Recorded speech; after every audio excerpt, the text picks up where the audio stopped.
कौन सा भाग खाया जाता है? तो बताना है जड़, तना, पुष्प या मांसल पड़। तो प्याज का कौन सा भाग खाया जाता है? तो याद रखना मांसल पण।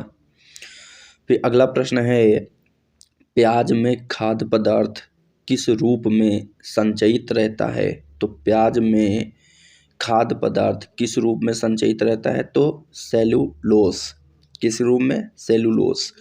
फिर उसके बाद एक अक्ष या तने पर पत्तियों की व्यवस्था को क्या कहते हैं? तो इसको याद रखना कि फाइलोटैक्सी कहते हैं। फिर नेक्स्ट है, घटपर्णी में एक घट के रूप में रूपांतरित रहता है। तो इसमें आपको याद रखना है अनुपर्ण स्तंभ पत्ता।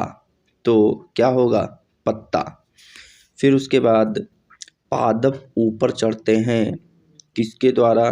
तो क्या स्त्रीकेसर या शाखाओं द्वारा या प्रतान के द्वारा? किसके द्वारा? प्रतान के द्वारा। फूलों के अध्ययन को क्या कहते हैं? तो फूलों के अध्ययन को एंथोलॉजी कहते हैं। फिर जीवन चक्र की दृष्टि से पौधे का सबसे महत्वपूर्ण अंग है। तो जीवन चक्र की दृष्टि से बताना है कि पौधे का सबसे महत्वपूर्ण अंग पुष्प होता है, याद रखना। फूलों के बारे में सही है तो पुंकेसर व अंडप दोनों होते हैं।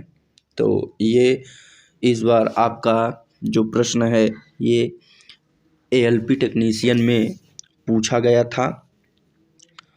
और फूल गोभी के पौधे का उपयोगी भाग है। तो यहाँ पर क्या हो जाएगा? तो ताज़ा पुष्प समूह।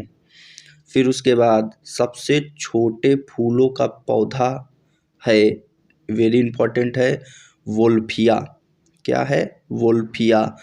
फिर उसके बाद सबसे बड़ा पुष्प कौन सा होता है?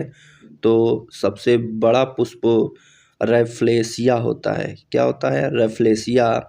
ये इम्पोर्टेंट है, ये याद रखना आप लोग।